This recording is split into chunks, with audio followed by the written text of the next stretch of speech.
when Joyce was leading us in prayer, I want to update you on a couple of them that she listed.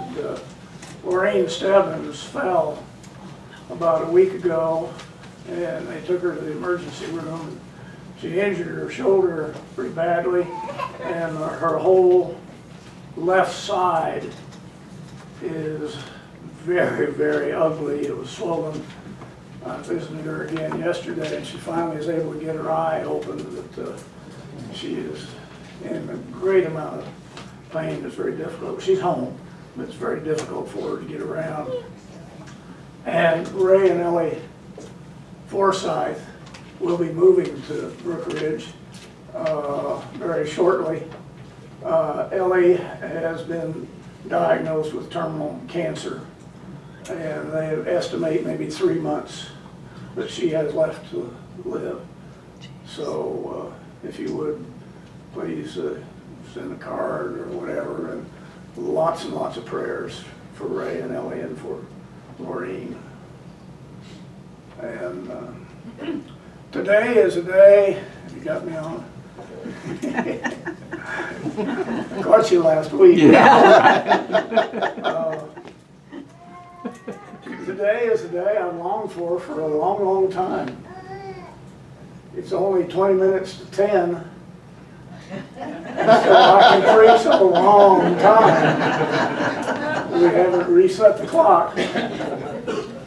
Well, there was a mother and her 2 small boys were having a serious discussion about why it was wrong to steal.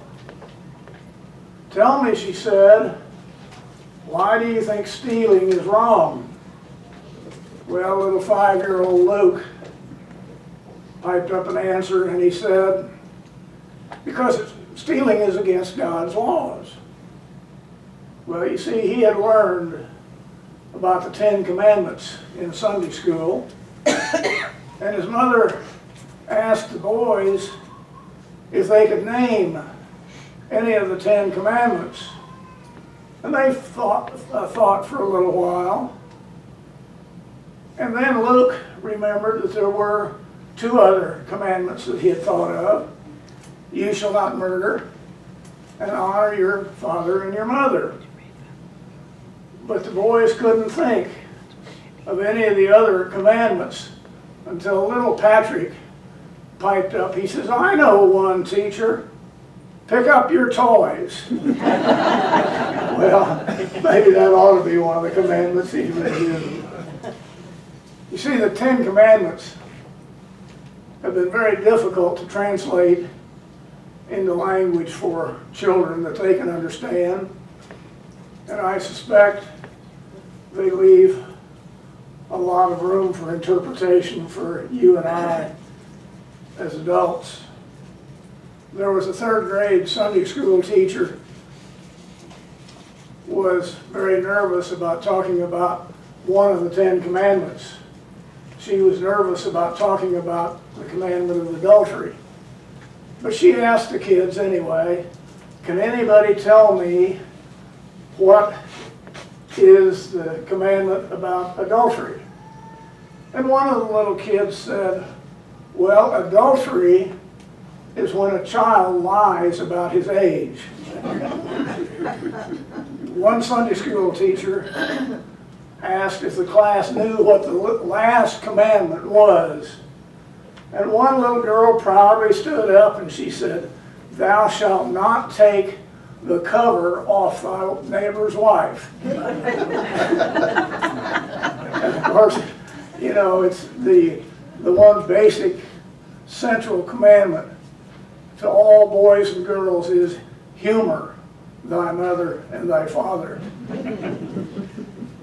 Well, one of the more basic, interesting controversies we have about the Bible and religious things from time to time is the 10 Commandments. Should they be displayed in public places? That's sure to spark a very interesting conversation, because there are different versions of the Ten Commandments. There is not just one version of the Ten Commandments. In the scriptures, in the two different books, there are different versions. The Catholics use a different version than we do. So I've often said, which one of these are we going to use down at the courthouse, down in Edinburg? See, 1 out of 10 Americans today believe, 1 out of 10 now, believe that all 10 of the commandments should be believed exactly as they are written. There was one particular study that showed only 40% of Americans believed in the Ten Commandments at all. And many subscribe to 5 or fewer of the commandments as being valid. Well, you know, that's kind of the American way. Pick and choose. Choose the ones that you want and throw away the rest. And particularly throw away those that seem a little inconvenient to you. Maybe we should say, join us on Sunday at the Church of the Maximum Convenience. We meet each week, we say, at the Judeo-Christian buffet. Choose the commandments that you want and leave the rest away. Or maybe you say, well, I'll take the thou shalt not kill, thou shalt not commit adultery, but my schedule's just a little too full, Pastor, to remember the Sabbath and keep it holy. Back in 2003, Judge Roy Moore, you may remember him, the Chief Justice of the Supreme Court in the state of Alabama, he became an instant celebrity, and he was removed from the court because he refused to have a monument of the Ten Commandments removed from the courthouse land. Well, that really set off a firestorm and a controversy, not just in Alabama, but all around the country. And there are many fine people on both sides of that issue. Should we or shouldn't we? But I wonder, if Christians think about it, how many of them have ever threatened a lawsuit because the Sermon on the Mount is not posted at the courthouse? You see, the Ten Commandments are Jewish. The Sermon on the Mount is Christian. But we've never thought about that, I don't think. The Ten Commandments, even though they are Jewish, are still the basic foundation, or at least awful close to it, to the establishment of our law and our understanding of society. You know, we do need to keep the commandments and take them seriously. They're not something to be made lightly of.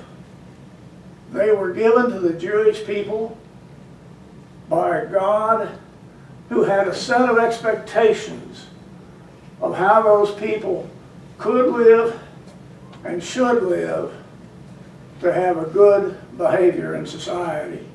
Those commandments were etched in stone, but they have always been interpreted situationally, as if they weren't in stone. The people of Israel never did take the 6th commandment seriously and literally. Thou shalt not kill. Golly, if you take that seriously, you wouldn't have any wars. And wouldn't that be a shame? The Old Testament is a record of much killing, and sometimes it's even in the name of God. Most modern translations translate that commandment a little differently today.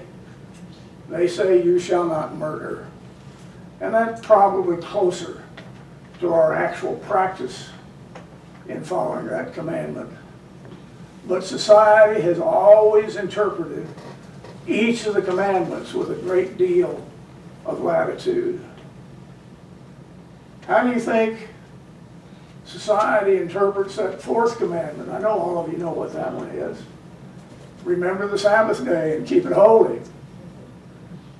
Maybe there's an appendage to that commandment that said, yes, keep the Sabbath holy unless there's a football game or there's a kid's soccer practice that interfere with your worship. Still, the commandments are important. They give us guidance, or they are able to give us guidance if we practice them in dealing with the issues that we face each and every day of our lives. We need to live by them, but I would ask you, and I'm not going to ask for an answer now because it might take a long while. I would ask you, when is the Sabbath anyway? God gave us commandments to keep us living satisfying lives. How would you like to live in a society today in which there is no prohibition against killing? How about stealing? Would you want to raise a family in a society where adultery was rampant and was considered okay? How about a society in which nothing was sacred? Seems to me there is an answer to where do we inscribe the Ten Commandments. Do we inscribe them on plaques and put them in a county courthouse? Or do we inscribe them in our hearts and carry them with us and practice them on a daily basis? The commandments were really given to us to help us build a functioning society. They weren't built to put us in a moral straitjacket. The commandments were given to us to help us, to give us positive boundaries to guide our behavior. You know, if a river has no boundaries, it becomes nothing more than a stagnant swamp. Boundaries give us the ability to function in a way that would create a livable society. You see, the commandments were really a gift from God. They were a gift to a pre-Christian society.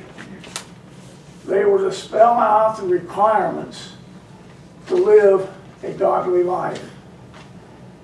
But there's more to life than being just a good person. We need to be good for something. There was a story in Luke 10 when a lawyer came to Jesus and they asked him, "What must I do to inherit eternal life?" "What is written in the law?" Jesus replied. "How do you read it?" The lawyer answered, "Love your God with all your heart, with all your soul, with all your strength, and with all your mind. And love your neighbor as yourself." "You have answered correctly," Jesus answered. "Do this, and you will live." The lawyer wanted to justify himself, says Luke, so he asked Jesus, "And who is my neighbor?" And Jesus then told him the story of the Good Samaritan. In both instances, Jesus is saying that obeying the Ten Commandments is not enough. If you really want to follow Jesus, you need to live a life of love. You need to serve the less fortunate. The Ten Commandments are just a minimal requirement. And even though sometimes we don't meet the minimum, we covet what others have. We lust. We abuse the Sabbath day. Oftentimes we think only of God when we're in a tight spot. And that is why we have grace. When we don't do right, when we're faced with problems and troubles, we come to God for mercy. And that's why we have grace. It's because we don't always do right. We can tell Him how bad we've been and how we need His help. And He's always there to give us His grace. You know, there's a lot of truth to that song, Amazing Grace. How sweet the sound, amazing grace. We don't know how to make it on our own. We have to have that grace. Someone once said, nobody is perfect until you fall in love with them. I want to tell you this morning, God is in love with you. No, you're not perfect, but God sees us through the eyes of love, the same kind of eyes that He wants us to use when we see one another. And even though none of us are perfect, God has prepared a perfect place for all of us. And that's the good news for the day. I hope you do keep the 10 Commandments. That's a minimum requirement for a Christian. But the good news is you'll live a better life if you do. And I do hope and pray that you keep the great commandment to love God, to love your neighbor, and to serve one another. Because when you do that, you'll be walking in the footsteps of the Master. And when you do that, the world will be a better place. But here's something you need to know. God loves you with an everlasting love, regardless of what you do. We are God's children, not through perfection, but by means of His grace. You'll never satisfy all of the laws, 613 of them in the Old Testament. But thanks be to God, you don't have to. All you need to do is to follow God and do God's will as you live this life one day at a time. Amen.